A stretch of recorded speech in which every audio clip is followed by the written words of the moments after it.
So something you just touched on a little bit moment ago, which I think is really important. It made me realise last night watching that game how much and how important Paik and Awatu are to our team 100%. because they sort of make up and make the flow of, through the thirds. That was missing yesterday because I think we Agreed. played a little bit more direct yesterday, and I've seen this for a long time.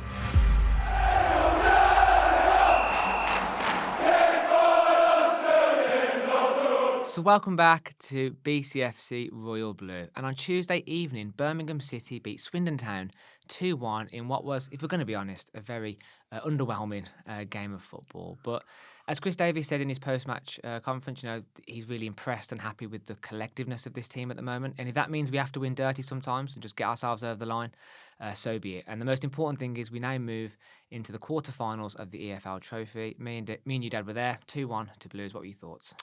Yeah, you're right. I mean, as you just said in the intro, it was a very scrappy game, wasn't it? And weren't the best spectacle of football. I think we made ourselves life hard for ourselves, and I think a lot of it is down to the team selection as well. It shows obviously Chris Davies rotated the squad quite heavily. So just to put it into context, I'm going to read out what the starting lineup was and show you some of the players that were missing from our team. So starting, we had Bailey Peacock Farrell in goal. As our centre halves, we had Alphonse Samsted and Ben Davies, and then we had Ethan Laird came back and started on the right-hand side. In central midfield, we had Taylor Gardner-Hickman and Mark Leonard. On the left, we had Ayumu Yokoyama, and on the right, he started Luke Harris. Mm-hmm. He played Lyndon Dykes as a number 10 and Alfie May as a number 9. So just to put some names out of players that weren't there, not even in the squad, Paik, Awata, Stansfield, Williamson, Anderson's injured. We know Bielek, Allsop was on the bench, so he wasn't a normal first choice goalkeeper. And we have three youngsters on the bench, Home, Biteka, and Pendleton, alongside on the bench. Allsop, Clara. That's another one that was missing from the starting lineup. Clara, Yuki, and Scott Wright. So big change around in personnel. Because on the coach home, Dad, I was thinking about the game on the way back. The lights go out and you sort of reflect on the game, don't you? And I was feeling a little bit underwhelmed, I guess, just with the performance. And then I was thinking to myself, let's not overthink this. We're through to the next round. Exactly. It was a scrappy game. It wasn't a great performance, but we had so many players out. I know you don't like the term second string, fringe players. We used a lot of fringe players that we wouldn't usually start in our league campaign, and we got through. We won the game. Yeah. And we are now through to the quarterfinals of the EFL Trophy. And with the names you've listed there, Dad, Williamson, Stansfield, Bielek, Awata, Paik, not even on the bench. Yeah. So a huge difference in team here. And and the one thing I would say is I don't think the fringe players have given Chris Davies any headaches. I think Yokoyama had a good game. I think he was man of the match for me. Again, we can go into individual performances in a little minute, Dad. But all the rest, in terms of the fringe players, I don't think they gave Chris Davies any headaches. And I think it shows why we do have Paik and Awatu in the middle, why we do have Ben Davies and Clara at centre back, all these different things. And for me, no headaches for Davies. Let's not overthink it. We're into the quarterfinals of the EFL Trophy. Yeah, and I think that's the main thing, isn't it, Blues fans? We could, and we are going to analyse and go through some of the key points and moments in the game just in a moment, very briefly.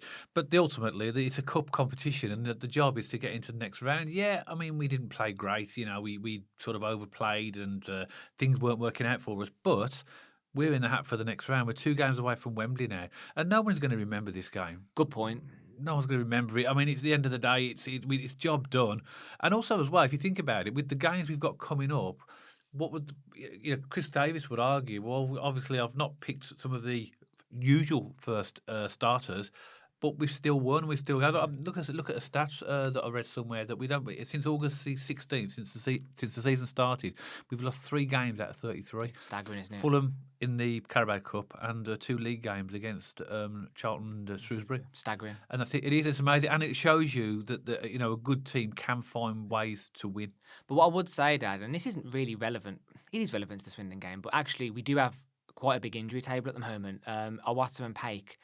People thought they were being rested. They weren't. They had knocks. Yeah, very small knocks. And Williamson as well. Williamson's got a knock for a couple of weeks as well. Thankfully, your likes of Scott Wright's coming back, and people are coming off the injury table. But I'm not worried or concerned because we have the squad depth to deal with it. I'm absolutely not. I'm just making an observation that those physios at Blues are getting pretty busy, aren't they? Yeah, and I think that's typical of this time of year for any club. I mean, listening to Ian Holloway, he was talking about injuries quite heavily in his pre-match interview and his post-match because he had a player that was injured and had to be changed at half-time. It's no different for any club around the country. I mean, this time of year as well, particularly after all the clubs have come off a heavy festive New Year period when they've played a lot of games in a short amount of time.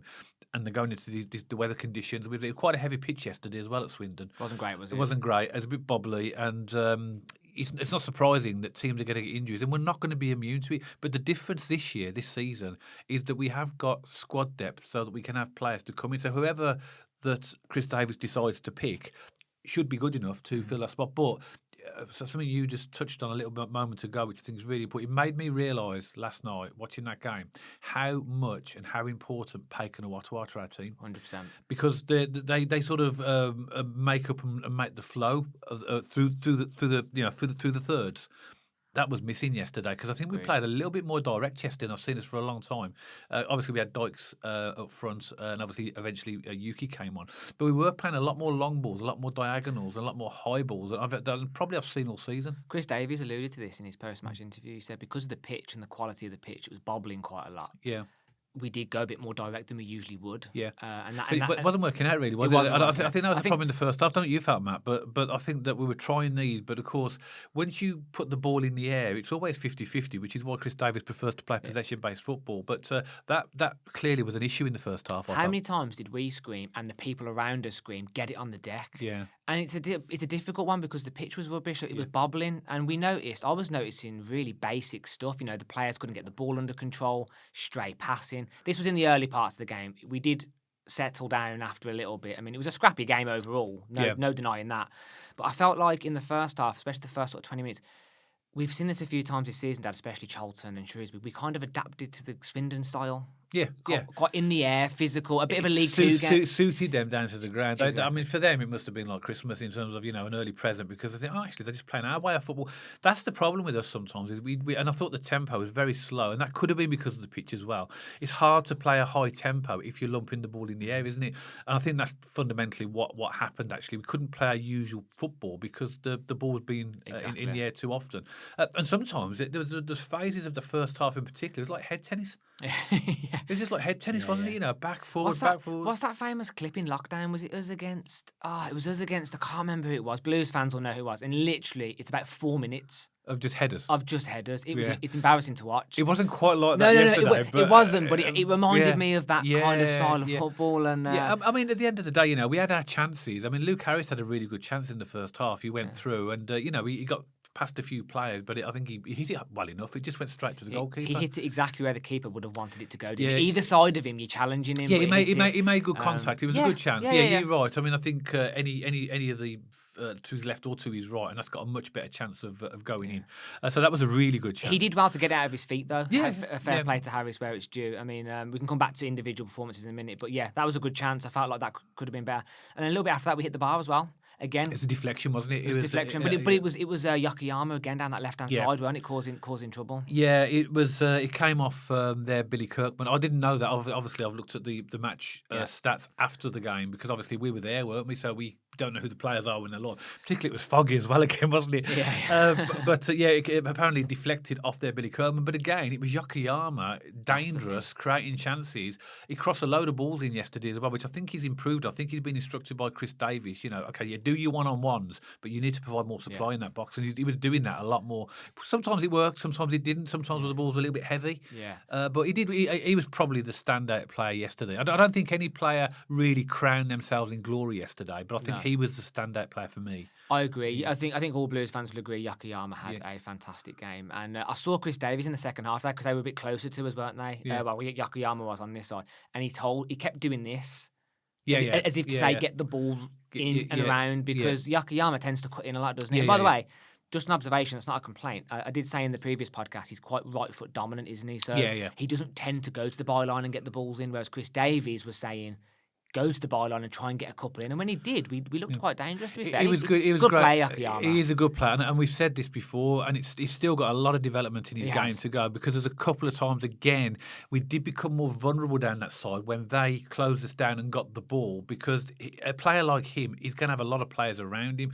He's got to be better when he is sort of crowded, he's got to be better at either trying to release it quicker or getting it back because I'm not suggesting this for any minute Blues fans as well, but I think back to last season with the likes of Dembele and Bakuna, who were good enough going forward, but they conceded or helped us to concede a lot of goals going back. He's not like that exactly, but he's got elements of that in his game where he just needs to improve that. But you can't argue with the threat that he is going forward. I think that's the nature of an attacking player, isn't it? I mean, don't get me wrong, in modern football, even your flary players are expected to do the dirty work now. It's a fitness game, isn't it, football? You have to do the tracking back. But that is the nature of the beast when you have a tricky, flary player, isn't it? It's the defensive side which makes you vulnerable. I think it did, just really quickly, Dad, and I'll come back to you. I think when I mentioned earlier about the players not giving Chris Davies any headaches, the one person who has is Yokoyama, because I think he's now at least deserved his place on the bench to become an impact sub in games because he's shown he can be dangerous. I think you're right. I think, but obviously in League One we've only got 7 substitutes, and it depends which way Chris Davies goes. But he's a real threat. So he's the only player really that really looked to unlock the Swindon defence, and I think if we need that in a game, him on the bench we've got an option there, and where we need a goal. But I think that Chris Davies might he's very. I think he's 50-50 whether he'll put him on the bench or not, because I think he might prioritise other positions. But something I noticed yesterday as well, which we were in a great position. We were in the same standards as Swindon fans. They were on one end, we were shoved in the corner, weren't we? The Arkell stand it was, but we were sort of right in line with the penalty box, weren't we? And I noticed, and I know you noticed as well, because you looked at me a few times, is when our players had made brilliant runs. Oh, yeah. But they were asking for the ball, and then our players checked back and then played backwards. I've got a theory on this, Dad, and I've literally got a note here. It says situational awareness. It comes back to that thing, and I think because Chris Davies has our midfield set up in a certain way, they're looking sideways and backwards too much. They're not looking forwards. At the runs going forward, because their default, if you do look at Paker, Watta, Leonard, Taylor Gardner-Hitman yesterday, when they get the ball in midfield, and a lot of Blues fans were complaining in the crowd, they're going backwards again.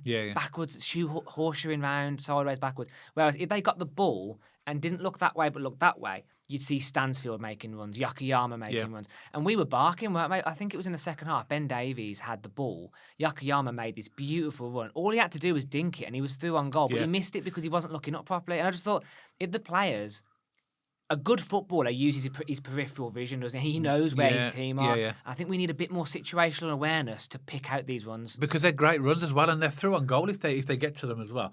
The other run was a few minutes after the one you've just explained. Was Taylor Gardner-Hitman made a fantastic run, and he wanted I think Leonard had the ball, and there was literally nobody around him. He would have been through, but again he was checked, turned around, and we ended up playing the ball sideways. So that's something maybe we could improve on, but. First half was very underwhelming. We went in 0-0 at half time, created a few good chances, and second half I thought that we came out. Well, we did come out quick because we scored again very, very quickly. Do you want to talk us through that goal? Well, yeah. I mean, I don't feel sorry. It's football. It's brutal business. But their centre half made a terrible error, didn't he? Why did he do that? I mean, he's young, isn't he? He looked young. I think he's in maybe a bit of inexperience. He must, for some reason, he must have thought it was a Swindon player, because it was a direct pass to Alfie May. It was literally to his feet. There's no questions about it. It was almost as if, you're right, he thought it was a Swindon player. Yeah. And Yokoyama, I mean, Alfie May isn't going to get an easier chance to play Yokoyama, and he's probably not going to get an easier finish, because the actual space he had. I mean, actually, it was a very good finish. But just in terms of on a plate. Yeah. Absolutely on a plate. And, I guess, Dad, we've seen our own fair share of this down the Blues this season, especially at the start with some errors. So we're due to score a goal off the back of someone else's error. So, I mean, easy goal in terms of gifted to us. Yokoyama had to put it away, and it was a tidy finish. And he did. That made it 1-0. That was about, there's only about a couple of minutes into the second half when that happened. So it was 1-0 up, and we all thought, well, okay, now we've got the lead. We should be comfortable now. But we didn't really, did we? We created a few other chances. I think Ethan Laird had a really good chance. Where, again, another Yokoyama cross. Yeah. And he had a really good header, actually, across the goal, but the goalkeeper made a good save and just put it out for a corner. Whereas he had another option there. He could have played it back across the goal, because there were players. I think Dykes was in the middle as well. But I think on the basis that he made the goalkeeper work, it was a good choice from him. That would have made it 2-0. And we didn't really create any major chances after that, I don't think. But also, after Yokoyama scored, about 4 or 5 minutes after, again, Yokoyama went down the wing, he crossed it in, really good cross. It was that kind of cross where the defender gets caught in two minds, and he booted it out, but it weren't a million miles away from his own goal. So again, he went out for a corner, but that was just what I wanted to highlight that because it was another case of Yokoyama being a nuisance. Yeah, he created all the problems for them. And he was good. He did really, really well. I mean, you got to remember these are a struggling League Two team as well. So there are occasions when the ball went into the box when they did panic, like that example you've just given there. But again, we didn't. I don't think we put them under enough pressure in terms of making them work for the amount of chances that we could have had. But they ended up equalising. Go for it, Dad. You talk us through the equaliser. Well, I mean, it was. Ian Holloway brought on in round about on the hour mark. Brought in was it Harry Smith? He's massive. It's tall. Yeah, tall big guy. unity as well. A unit. But you know what? You got to know that when a player of that size comes on, he's almost like a Yuki type of stature. The ball's going to get played to him. Of course he is. I thought it was a really poor goal for us to concede. I mean, to be fair, it was a good cross from the right hand side, but they're going to have practiced that with him in their team because that's his strength. I mean, he's their leading goal scorer before this game. He's scored 9 goals this season already, which is by far their highest score. I think the next one's about 3, 4. We highlighted him in the pre-match. We did. Yeah, big unit. He came on, and it was a good goal from their point, but a really poor goal from our perspective. I mean, I think if Clara's on the pitch, that ain't going in. You're probably right. Yeah. And if we had Clara and Davies there, that ain't going in because I think Clara would have noticed that. And if I'm a defender as well, and they brought on their big centre forward. Okay, they're going to get a lot of balls in the box now. I'm going to be on red alert for these types of balls, aren't I? And I just felt that was really disappointing. And at the end of the day, I don't think they deserved it. On the balance of the game, we controlled the game. We missed the game. They had little phases of play. This is what happens when you don't put your teams to bed. That's what I was just about to say. Sorry, I interjected, but I wanted to get that in really quickly because this is what happens, and it's happened a couple of times for this season. And we've also said as well, haven't we? We said this in previous podcasts, recent podcasts actually, might have even been for the preview game for the Swindon game, is that all teams get chances no matter what level you are. And I gave the examples in the pre-match video of Tamworth having chances against Tottenham, of Bromley scoring and having other chances against Newcastle. So we're not immune to teams, even in lower leagues, having chances. So they will have them. But like you said, mate, if we're only 1-0 up, it makes our job a little bit more difficult because there's always the possibility to happen. And actually, this competition, if you didn't know, once he gets to 90 minutes, there's no extra time. It just goes straight to penalties. And we was on like 88th minute and we got a corner and the players were just strolling over. It was weird, wasn't it? We were saying, hurry up. Because look at it's 2 minutes and then we're into penalties. And you know what happens when it's penalties? It's a lottery, isn't it? But what you've just highlighted, Dad, is a key thing for me on this performance. I think the players were far too casual. Yeah. I didn't feel massive amounts of urgency in the first half. I felt like maybe a little bit of complacency creeped in. And again, I'm going to give him the benefit of the doubt because it was, a lot of fringe players. Samstead was at centre half as a point. I think he did well, by the way, Samstead at centre half. Yeah, he did all right, yeah. Considering that's not his natural position. So, but there was a bit of strolling around, casual, slow. But the ball went out for the corner, and then Yokoyama was just strolling out. I thought, is he going to take it? And then Cochrane runs over, doesn't he? Gets it. Now, and this is where we equalise. But by the way, Blues fans, if that goal hadn't have gone in, there was 4 minutes of injury time, penalties. Added time. It would have gone to penalties, and then we lost on penalties to Walsall. Yeah. We could have penalties. We could have easily got knocked out, but we did. As it happened, a very, very good corner from Cochrane. I mean, that box was literally chock-a-block with players. I mean, we looked at each other when it went in. So who scored? Who cares? It's a goal, and it was. And when you look back on the replay, it's still, even when you watch the replay, it's still difficult to see what happened. They gave it as an own goal to Harry Smith. It did look like an own goal. It did look like an own goal. I think it was poor goalkeeping. In the moment, I think I thought it was Dykes. And then, and then when I look back, to be fair to Dykes, he was creating a nuisance in there as well. But we looked at each other as well because for a moment we thought the referee wasn't going to give it because the Swindon players were complaining about something, and I've looked about. I don't know what they were complaining about. No, maybe a push or something. I don't know. But that happens in a box. Yeah, of course it does. Again, I've got to say the referee was awful again. Yeah. Really, really poor again. I mean, he kept stopping the game, and every time we were on the attack at a corner, he virtually blew the whistle before the ball even came over. It was terrible. But anyway, I mean, I'm not making excuses. I'm not. At the end of the day, that's that goal we scored in the 88th minute or 89th minute. And then we had the 4 minutes of stoppage time to negotiate. I mean, we got through, and that actually at the end of the day is all it's about in this game. But we're not actually being overly critical about the Blues' performance. What we've just talked about is actually what happened, and I think it shows us that in our squad, I think it's okay to tinker around with 2, 3, 4 players maximum. But if you start to disrupt our main starting lineup, we're not going to get the quality. I'd say the core. Yeah. The core of the team. So Yeah. you're talking your centre halves all the way through centre mids. I mean, I think we notice a massive difference, like you said earlier in the podcast, Awata and Paik. Yeah. They're the key for me in that midfield. They're the engine room. They make things tick. They're different style of players, but they complement each other really nicely. Ben Davies and Clara, again, complement each other really nicely. When those four are in that bottom half of the spine, we look so much more solid and compact. Yeah. And I think we really, really missed Awata and Paik. And I really hope they're little niggles.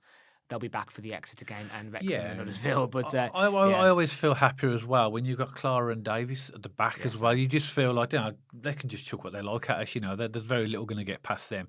Yeah. Obviously, Bielek as well, and I think he's underestimated. Bielek. I know a lot of Blues fans like him. Some Blues fans don't think he's. I like in his Bielek. best position. I've not got a problem with Bielek. I just think the best choice is Clara and Ben Davies. No, I'm talking about Bielek at right back. Oh, okay. I think that he's an important player in our team. I think, firstly, his experience, and also with Bielek, you'll notice he tries to drive forward. Yeah, he does. He goes on these little runs to try. So he doesn't try and mess around too much at the back. What the thing we have is we have two different types of right back. We have Laird, who's your fast paced, literally stays up as a right winger pretty much, don't he? Especially in the attacking part of the game. And then you got Bielek, who's a bit more old school, physical, going to knock you off, and so I think horses for courses. You use them as the opposition, as you tailor it a little bit towards your opposition. But I agree. I like Bielek. Yeah, no problem with Bielek. In fact, I think he was arguably one of my favourite players last season. Yeah, especially since when he got moved to centre half.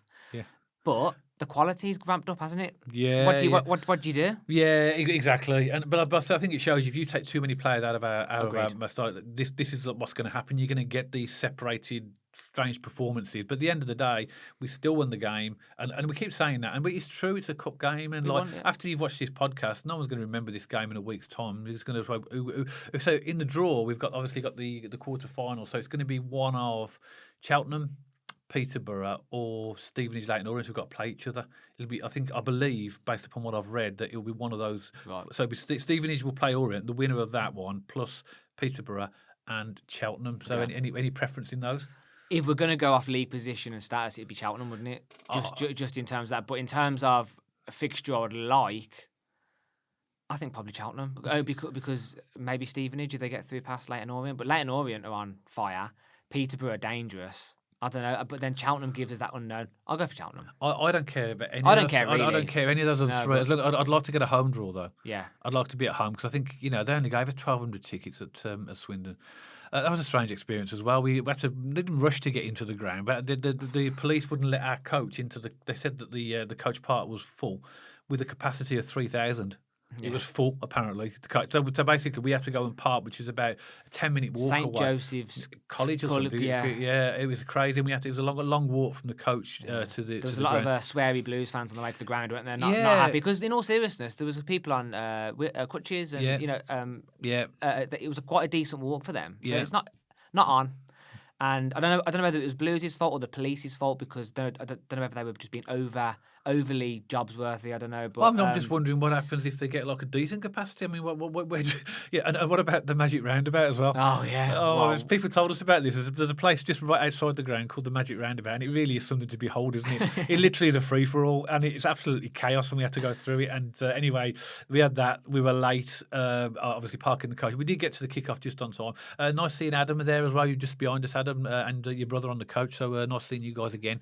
But all in all, it was we got the job done, and I think we can look back at that and not be overly impressed with the performance, but we're in the hat, so we move on now. Doesn't matter. We won. It doesn't matter if you have to win dirty sometimes. Winning's winning. And as Chris Davies said, that he's happy with the collectiveness of this group, and we move forward into the quarterfinals of the EFL Cup. Absolutely. So as always, Birmingham City supporters, we'd love to hear from you. And maybe you're a Swindon supporter and you tuned in for the first time. Maybe you watched the pre-match video. Please let us know your thoughts in the comment section below as well. If you liked the video specifically, please don't forget to give us a thumbs up. And check us out on our social media channels. We have an X page, we have an Instagram page, and you can also listen to us over on Spotify now as well. And if you haven't already, please don't forget to subscribe to our YouTube channel so you don't miss any future content, and hit that bell notification as well, just so you get notified every time we post a video. And myself and Dad will see you on the next one, all about Birmingham City.